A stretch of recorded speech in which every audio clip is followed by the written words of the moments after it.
My name is Melanie Rhodes. I'm 34 years old and live in the suburbs of Sacramento, California. 2 years ago, I bought my first home, a small red brick house with 2 bedrooms, a sunlit backyard, and a wooden front porch just big enough for a cafe table and a few pots of lavender. It wasn't just property. To me, it was living proof of a decade of hard work, late nights, and pushing through every doubtful look, especially from my own parents. I grew up in a traditional middle-class household. My father, Dennis, is a veteran who now works as a heavy-duty mechanic. My mother, Karen, used to be an office assistant, but quit when I entered high school, proudly declaring she was now managing the children and the family's finances. They had rigid principles about how children must repay and never forget where they came from. But to me, what they called tradition often felt like control wrapped in moral obligation. After high school, I wasn't allowed to choose an out-of-state college. They claimed sending me away was a waste of taxpayer money. Still, I secretly applied and won a full scholarship to a university in Phoenix, Arizona. When I told them I was leaving, my father threw the award letter onto the kitchen table and said, his voice dripping with contempt, "If you want to fly high, pay your own way. Don't come crawling back." I nodded, and from that day on, I never asked them for anything again. After graduation, with a degree in financial management, I started at the bottom of a small consulting firm. I worked weekend shifts, picked up extra hours during holidays, and never turned down a client. After 7 years, I got hired by Pacific Equity Group, and 3 years later, I became a branch director. I'm not trying to brag, but I climbed every step myself. Every dollar I earned came from real sweat. Last year, I finally had enough saved for a down payment on my first home. It wasn't a mansion, it wasn't worth millions, but it was mine. When I invited my parents to see it for the first time, I prepared everything meticulously. I thought, maybe this time they'd be proud.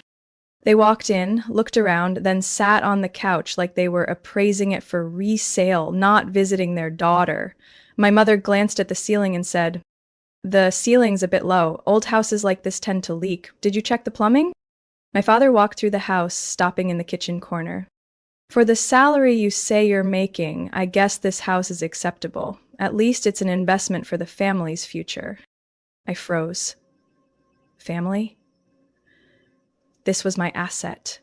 Not a single cent came from them. No loans, no co-signing, no help. Just criticism. I calmly replied, "This is my house. I did it all on my own." My father smirked. "On your own? Don't forget who raised you. Without the family foundation, where do you think you'd be?" I didn't respond. I knew that in their eyes, everything I achieved was the result of what they called their investment. They didn't see the nights I ate instant noodles because I couldn't afford fresh groceries. They didn't see me washing cars on weekends during college or selling my old laptop to pay tuition while waiting for a paycheck. They only see me now, a woman with stable income, a home, and a career to be proud of, and they think it's thanks to their sacrifice. Every time I mention independence, my mother frowns like I just cursed. Once, when I said I was planning to reinvest in real estate, she said, coldly, "Don't think just because you make money, you can do whatever you want. Homes, assets, eventually they should serve the family. Don't forget you're a daughter." I smiled, but it wasn't from joy. It was the kind of smile you wear when you're used to being dismissed. One that hides the sting of being seen not as a person, but as a debt that never finishes being repaid. I started noticing my parents visiting my house more frequently after that day. At first, it was over trivial things. Mom said their basement smelled musty, so she asked to store a few boxes of family documents and keepsakes in my garage. A week later, Dad brought over an old wooden cabinet claiming it was from Grandpa and couldn't survive the damp air at their place. Then came an antique dining table, some embroidered paintings, even a stack of suitcases I was sure no one had used since 2005. At first, I didn't object, thinking they just needed temporary space. But then things got weird. One day I came home from work and found Mom already inside, wiping down my bookshelf like it was hers. When I asked how she got in, she held up the spare keys, I had once given her for emergencies and casually said, "This is still family property, sweetie. Did you forget?" I didn't react right away. Maybe I was too stunned, or maybe I just didn't want a scene in the living room I had just cleaned the morning before. But that night I changed all the locks. The following week, my dad called saying he wanted to check the electrical system in my house. I told him everything was fine and had been inspected routinely. But he showed up anyway, brought a voltmeter, and spent nearly an hour examining the circuit breakers like he owned the place. While I was working my office, I heard him call out to Mom, "Karen, this panel's gonna need a replacement soon. Call Connor to take a look." Connor, my younger brother, 28, an HVAC tech, was still living in the upstairs bedroom at my parents' house. He had never once paid rent and treated everything as a given right. A few days later, Connor showed up. No notice. He brought a tool bag and walked into my home like he was about to remodel his own place. I stepped out of my online meeting, trying to stay calm. "Who invited you here?" He smirked. "Mom said this place needed urgent repairs. You two got any plans for the living room? If we knock out the wall, it'll open right up. Might even fit a bar in here." I stood frozen. This wasn't interference anymore. This was calculated encroachment. The assertive words, the overreaching actions, everything was pushing me out of my own home. That evening, I called my mother directly. "Did you tell Connor anything about fixing up my house?" "I just said he could take a look, just in case you wanted to expand someday. A house this big, such a waste to live alone in it." I frowned. "Mom, this house is mine. I don't need anyone drawing up renovation plans for me." She was silent for a moment, then responded in that soft, patronizing tone, "Do you know why you could afford a house? It's because of family foundations, upbringing, sacrifices. I don't want to say it, but Connor needs a stable place too. This house is big. You live alone. What's wrong with sharing?" I set the phone down like it had exploded in my hand. After that, the questions started coming fast. Which bank holds your mortgage? Is it a fixed or variable rate? Does your lender offer refinancing? Where do you keep the deed? Wrapped in feigned concern, but I could hear the steel edge in my dad's voice. One day, while working, I got a text from Connor. "If you need a property maintenance manager, let me know. I'm available." I didn't respond. The more time passed, the more I felt trapped in what used to be my proudest achievement. I locked my file drawers, reset all my online banking security, and moved the house deed to a secure vault at a local bank. I hid a backup copy in a private safe with a code I had never used anywhere else. The final straw came one night when I returned home late and found a large cardboard box at my door, no label, no name. Inside were old family photo frames, some childhood albums, and a handwritten note from my mom. "Peas belong where we all call home, the house that should belong to the whole family." I stood there, staring at photos of myself, a child who once believed that family bonds were unbreakable. I thought I'd been cautious enough, but it turned out this was only the beginning. I hosted a dinner to celebrate my promotion on a Saturday evening in early April, just as spring sunlight began to stretch across the neighborhood. I wanted that moment to be a bridge, to remind my parents and younger brother that even though I'd carved my own path, I still considered them family. I made Dad's favorite grilled beef, tossed a salad with Mom's usual olive oil dressing, and baked a lemon pie from scratch, the kind Connor once devoured half of in one afternoon back in high school. I laid out a new tablecloth, brought out the porcelain dishes I'd kept tucked away, and poured Napa Valley red wine I'd bought on a business trip to San Jose. At 6 p.m., the doorbell rang.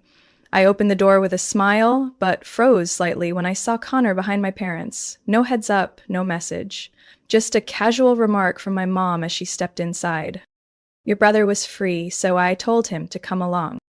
I nodded, pulled up another chair, and told myself not to ruin the night. During dinner, things stayed civil at first. My mom complimented the new curtains, though her "how much did these cost?" made me pause mid-bite. My dad ate in silence, occasionally glancing around the house like he was taking inventory. Connor stayed glued to his phone, smirking now and then like he was reading something hilarious. I waited until we'd finished eating.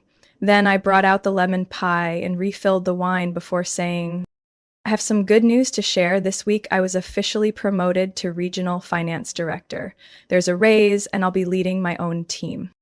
I smiled gently, trying to stay humble, but still hoping for a flicker of pride in their eyes. Silence. Then my mother spoke, her voice paper thin.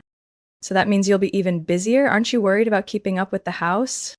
My dad set down his wine glass, eyes suddenly cold. Melanie, your mother and I have talked this through. This needs to be said while we're all here. A chill ran down my spine.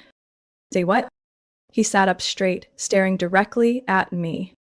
This house should be a shared family asset. It's not reasonable for you to live alone in a place like this. Connor needs his own space to grow his career, and your mother's getting older. It's no longer convenient for her to deal with the stairs at our place. I sat frozen. What are you talking about? My mother chimed in, her voice trembling, not with emotion, but like she was holding back bitterness. Since you were little, have you ever had anything that wasn't thanks to this family? Your education, your upbringing, your foundation. Now that you've succeeded, it's time to give back. I swallowed the shock and said each word clearly. This is my house. I paid the down payment. My name is on the deed. I make the mortgage payments every month. No one helped me financially or otherwise. Connor scoffed, arms crossed. If no one had taken care of you growing up, you wouldn't even be here. Don't forget your roots, Melanie. Anyone listening would think you made it all on your own. My father leaned forward, voice steely. We've already made the decision. The family will be moving in within the next 2 weeks. Whether you stay or not, that's your choice. But this house will belong to the family. Your mother and I have sacrificed our whole lives. It's time we reap what we've sown. I stood up, voice rough. No, this is my home. No one has the right to take that from me. My mother squinted at me. If you have any conscience left, you won't say no. But if you're choosing to separate yourself from the family, so be it. My dad extended his hand. Give me the keys. I'll hold on to them tonight. I went still. My entire body froze, not from fear, but from disbelief. I looked at each person in that room, the people I called family, but none of them looked back at me like I belonged. They looked at me like a target. I placed the keys on the table without a word, then walked to the door, leaving behind an untouched lemon pie and a dry, bitter silence in the house they had just declared family property. I woke up the next morning on the sofa at my best friend Rachel's apartment. I hadn't gotten much sleep. My parents' words kept echoing like knives stabbing my chest. Hand over the keys. This house belongs to the family. I had handed them over, almost like a reflex. Not out of fear, but because I didn't want to become the one screaming in the kitchen, where I once dreamed of peaceful mornings with coffee and sunlight filtering through the blinds.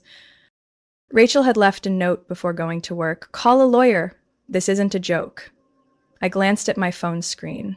42 unread messages from the extended family group chat, mostly from my Aunt Sylvia, who had always believed a woman shouldn't live alone in a big house. I hadn't opened a single one when the phone rang. An unknown number. I picked up. Hello, this is Thomas Levine from Fairpoint Mortgage. I need to verify some recent changes made to the loan account for Miss Melanie Rhodes. I sat upright, a chill creeping down my spine. What changes? Around 4 p.m. yesterday, someone called to update the primary contact address, submitted a new email and phone number, and also requested to add 2 co-borrowers. One Dennis Rhodes, the other Karen Rhodes. I gripped the phone tighter. Did they say how they're related to me? They stated they're your parents. They provided your full social security number, date of birth, loan ID, even your personal security question. The file nearly went through if the system hadn't flagged it as suspicious.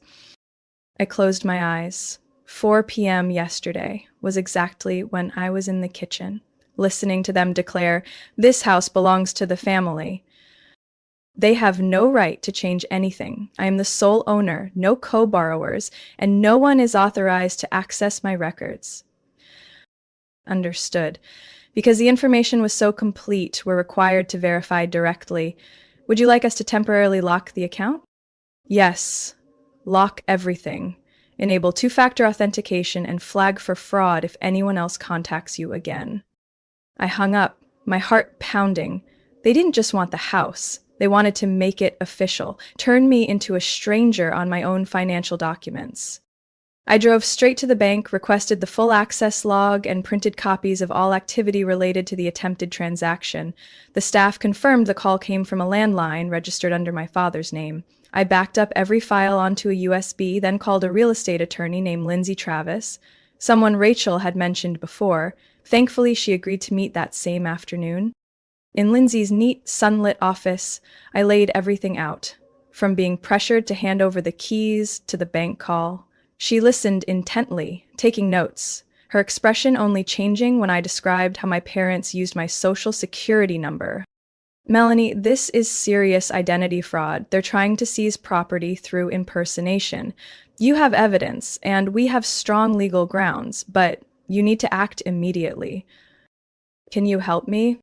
I'll send a cease and desist notice to them today, and we'll begin the process for a temporary restraining order. You should also contact the police, especially if they still have the keys. I nodded. A part of me still didn't want to believe this was real. But every detail, the bank call, my father's ice-cold stare, my mother's sweet but venomous tone, Connor's smug indifference, proved one thing. This wasn't just betrayal. They were stripping me of the life I built with my own two hands. As I stepped out of the law office, the afternoon sun still lingered on the sidewalk, but for me, a different kind of darkness had already begun to descend. I returned to the house on Monday morning, accompanied by a local police officer named Officer Blake. The day before, my attorney, Lindsay Travis, advised me to bring a legal witness if I went back, especially since my parents still had keys. I had filed a police report for unlawful entry and requested a temporary property hold until the dispute was resolved. The patrol car pulled up right by the curb in front of my house, where I used to plant lavender along the walkway. But those purple flowers were gone now. In their place were bags of lime, cement, and a large wooden crate full of construction tools. My heart raced as I spotted my father's gray, beat-up Ford truck parked in the driveway, right next to Connor's pickup. I turned to Officer Blake. They're not supposed to be here. I never gave consent. He nodded firmly. I'll speak to them. Stay in the car until I check things out. I watched him step onto the porch and knock 3 times. No answer. Then the door swung open and it was my father, Dennis Rhodes, standing there in dusty jeans, rolled up sleeves, and holding a hammer. He didn't look surprised. It was like he'd been expecting someone. But not me. I couldn't hear the conversation, but I saw Officer Blake flash his badge and start taking notes. Then he motioned for me to step out of the car.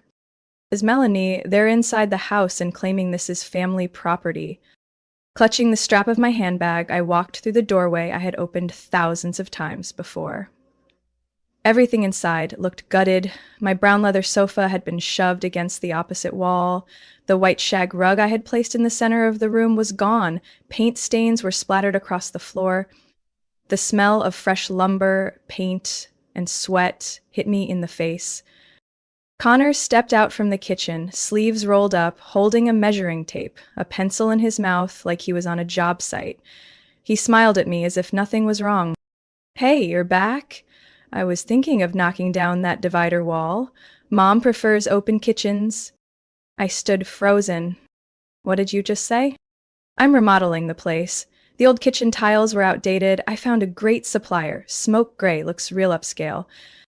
My dad walked over, clapped Connor on the shoulder, then turned to me wearing the look of someone making a family announcement. Melanie, this isn't just your decision anymore. This house belongs to the family. Your mother wants the living room turned into an ancestral shrine. Connor will take the upstairs. Your mother and I are moving in next week. I turned to Officer Blake. You see this? They're changing the structure, moving personal belongings, acting like they own the place. But I'm the only name on the deed. Officer Blake took notes seriously. I'll file a report for unauthorized entry and use of property. Do you want them removed today? I nodded. Yes, I want them out immediately. They have no right to be here. My mother came down the stairs, holding an old photo frame of my grandparents. She didn't look at me, just said casually, "You're still so stubborn. Family is meant to share, not treat each other like enemies." I replied coldly, "No family breaks into someone's house, moves their things, and declares it all theirs like it's normal." Honor tossed the tape measure onto the table. "Fine, you want to blow this up? Call your lawyer, call the cops. But you're going to look bad in front of the whole family. Just wait and see." I didn't answer. Instead, I pulled out my phone, opened the camera, and started recording every corner. Every paint smear, every missing photo frame, every unauthorized renovation. This would be evidence. I sat in attorney Lindsay Travis's office on Wednesday morning, 2 days after discovering, with the police, that my parents and younger brother had boldly renovated my home as if they owned it. The sun was out, but all I felt was a burning sting on my skin, like standing inside the furnace they built from greed and deceit. Lindsay wore a white blouse, hair pulled back, face calm, but her eyes were sharp as scalpels. "Melanie, I'll file for a temporary restraining order within 24 hours. Based on what you've provided, videos, the police statement, and the mortgage documents, the court has grounds for emergency action. But before submitting, I want to review their financial background and legal history." I nodded, gripping my cold paper coffee cup. "I suspect they're hiding debt, but I never thought to check." "Then let me handle that. With your consent, I'll have my legal team pull credit reports, registered assets, and any public filings related to Mr. Dennis and Mrs. Karen Rhodes." Lindsay stepped out for about 10 minutes. When she returned, she carried a thick, neatly clipped file and placed it in front of me without a word. I could read the disgust in her eyes, not directed at me, but at the names on the report. "Our investigation shows your parents are in serious financial trouble," Lindsay began. "They owe over $85,000 across 3 credit cards and had accounts temporarily frozen for non-payment 2 years in a row." I held my breath. "Last year, they refinanced their current home and took out an additional $60,000 for emergency repairs, but records show the funds were drained within 3 months, with no evidence of renovations or home improvements." She flipped to the next page. "More importantly, this isn't their first time engaging in shady financial behavior." Lindsay slid me a copy of a complaint filed in Placer County back in 2016. The filer, Barbara Jennings, my mother's sister. "His Barbara accused your parents of attempting to take control of her retirement savings account by forging her signature during a meeting with a financial advisor. The case was withdrawn before going to court due to an internal settlement, but the document is still in the public record." I didn't remember the details. Just that after that year, my mother always referred to Aunt Barbara as a traitor and forbade me from speaking to her. I felt like someone had just pushed me off the 20th floor. "Do you want to contact your aunt?" Lindsay asked. I nodded. "If anyone understands what I'm going through, it's her." That same afternoon, I called Aunt Barbara. She answered after 2 rings, her voice still warm and steady, just like when she used to take me to Disney movies as a kid. "Oh my God, how are you? Your mom said you ran off with bad influences," she said bitterly. "No, they kicked me out and nearly stole my house." I gave her the short version. Enough to make the situation clear. She paused for a moment, then sighed. "They haven't changed. Back then, I nearly lost every cent of my retirement. I only made it because I caught on early and got lucky." "Why did you withdraw the case?" "Because of your grandfather," he begged me. Said, "Let them make it right. Let's keep the peace." But they never made it right. They just kept going quietly like nothing ever happened. And now, it's your turn. I closed my eyes. All the puzzle pieces snapped into place. My father's icy stare, my mother's shared family speech, Connor's shameless grin. This wasn't impulse. It was calculated, and I was just the next target. I opened my eyes, locking gaze with Lindsay, who waited for my response. "Do whatever it takes to protect my property, and if it comes to court, I'm ready, Family is not a license to legalize greed. Lindsay nodded. You just said what many never dare to, and today we'll put that into a lawsuit. I had just finished my Monday morning financial review meeting when I saw my phone vibrating nonstop on the desk. 6 missed calls from Aunt Sylvia, 5 messages from Ellie, my longtime coworker, and an email from HR titled Request for Clarification, Personal Conduct Allegation. I opened the first message from Aunt Sylvia. Melanie, did you really kick your parents out of the house? They're devastated. I can't believe this. My hands turned cold as I scrolled down to a screenshot of a Facebook post from my mother. Karen Rhodes. An old college photo of me, followed by a long, emotional caption.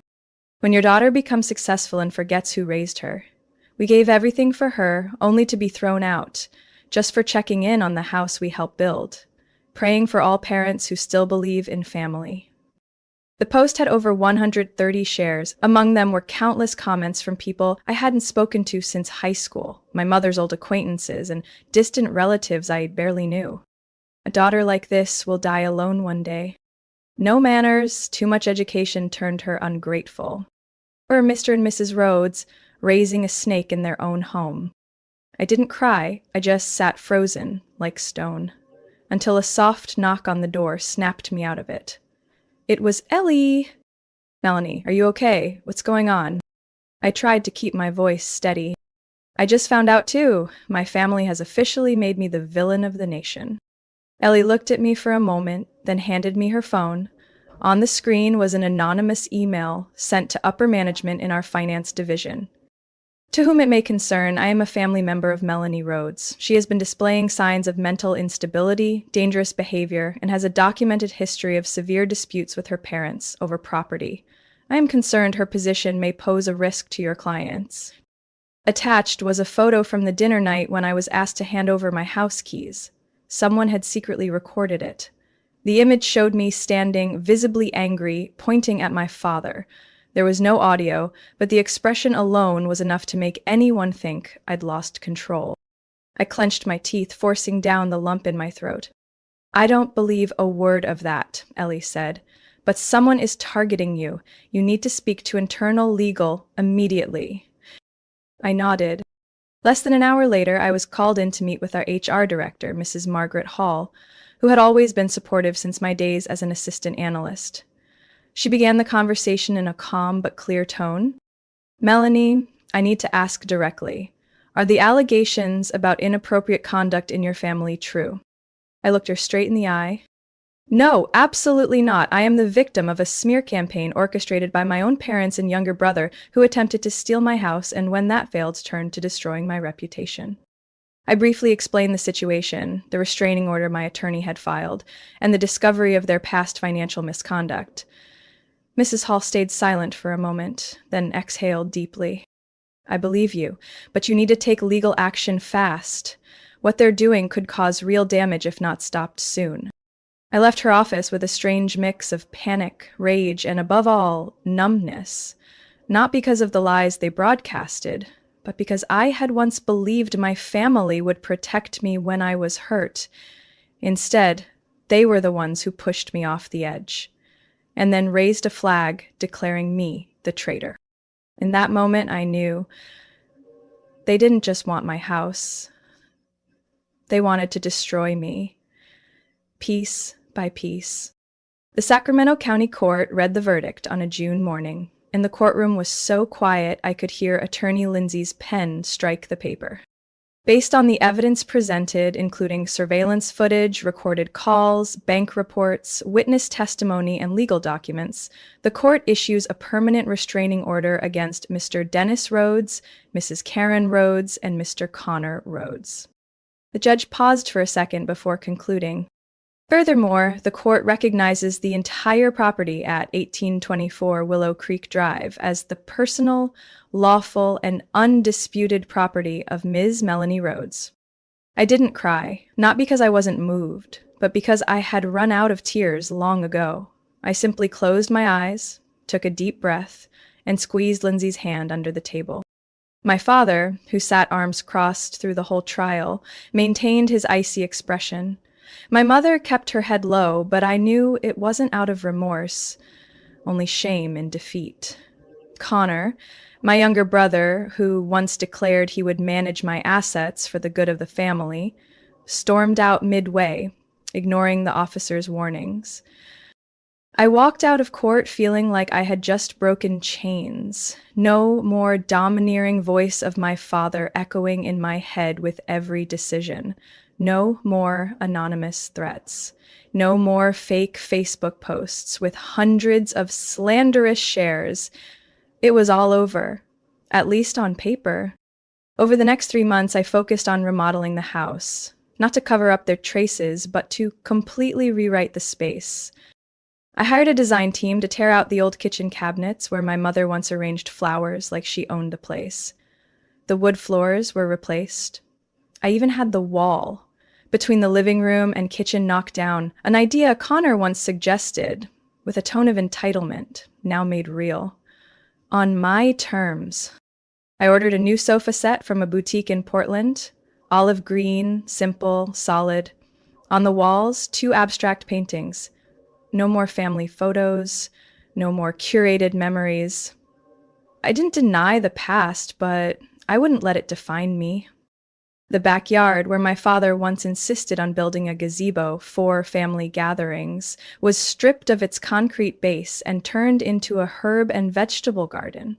I installed drip irrigation myself, planted cherry tomatoes, mint, rosemary, and sage. Every morning, I brewed coffee and stepped onto the back porch, listening to the soft drip of water, smelling the moist earth under the early sun. For the first time in years, I didn't feel a weight on my chest when I woke up. Emotionally, I kept seeing my therapist, Anne. Once a week, in a recent session, she asked, "If your parents texted asking to see you again, how would you respond?" I didn't need to think. I wouldn't respond. I have nothing left to say to them. I don't hate them, but I don't forgive them. Not because I lack compassion, but because they've never once apologized. They only sought to reclaim what they believed they were owed. I cut all contact, changed my phone number, blocked their emails, deleted my social media. I don't need to keep tabs on them. I need peace. And I have it by choosing not to look back.